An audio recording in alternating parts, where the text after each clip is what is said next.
I'm National Master Bryan Tillis, and let's talk about the hit Netflix series, The Queen's Gambit.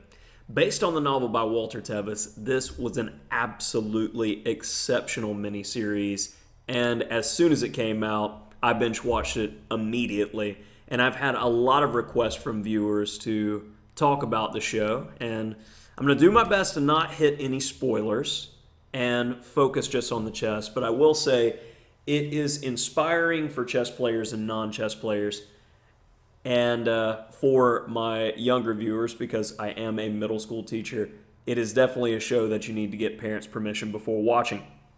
So without further ado, I will say that I was inspired watching the show, and the main character, if you will, Beth Harmon, has a certain style of play that I'd like to talk about. And we're going to be continuing this series with an opening series of what I imagine Beth Harmon would do with a very creative and uncompromising style, much like Bobby Fischer, another American genius. So let's take a look at a couple of my favorite positions that popped up in the show, and it will show the length and depth that they went to make sure that the chess was accurate. I can't tell you how often, as a chess player, I'll be watching a movie and they'll throw two actors playing chess in the scene, and it makes absolutely no sense. The board is misoriented and pieces are scattered nonsensically. Not in this show. They had two absolutely amazing chess consultants, and I've had personal experience with both of these great men. Bruce Pandolfini, up at the top, is a legendary chess coach, known from Searching for Bobby Fischer, the coach from the film. That's Bruce. I had the privilege in 2016 to meet with him in New York. I was there visiting for the World Championship and got to have a really great conversation with him. Very down-to-earth guy. And, we can all, chess professionals, to aspire to be like him. And then the man at the bottom needs absolutely no introduction. We got scary Garry Kasparov, legendary world chess champion. And we'll get to see in our second position some of his dirty work that has been in the Queen's Gambit series. So let's take a look at this first position. We've got positions that were pulled from actual games that they were using in the series, and I love it. So this game happened between two grandmasters and Vic and Z in 2007. And in the main game, Rook takes b7 was played, and essentially another 40 moves or so happened, and the game ended up being a draw. So without going into detail on what exactly happened in the series to reach this position and the psychology of competition in the game, because I don't want to ruin it for the people who haven't seen the series yet, this is a critical moment. Because normally when we see a pawn, we take a pawn. I completely understand White's impulse here, but there's a brilliant in-game move, and if you're a pause your video type of person, now's the time, because I'm moving straight ahead. The absolutely brilliant move here to get the win is h5. This counterintuitive pawn sacrifice, this type of move truly exemplifies the creativity of Beth Harmon's character. I will say that it seemed that even when they're giving her study problems, she goes, I don't really like studies. She solves it immediately. And studies can be quite complicated in chess, and you have to have a creative mindset and be able to think outside of the box. I would say there's two types of chess players. There are really, really creative geniuses, and they're few and far between. And then there's the rest of us who study ideas and we're pale representations of the players that we got the ideas from. And I'm speaking for myself right now that everything that I know has essentially come from a deep study of the game and study of players who are better than I am.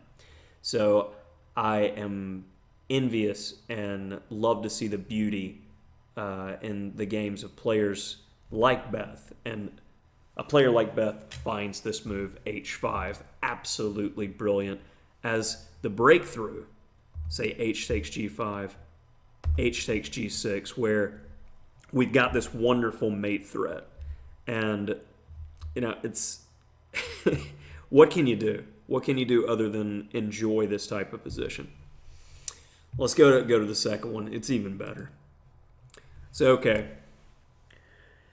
We have a game that, again, occurred in real life. And this comes from the man, the boss, Garry Kasparov. And we got Petrosian Akobian.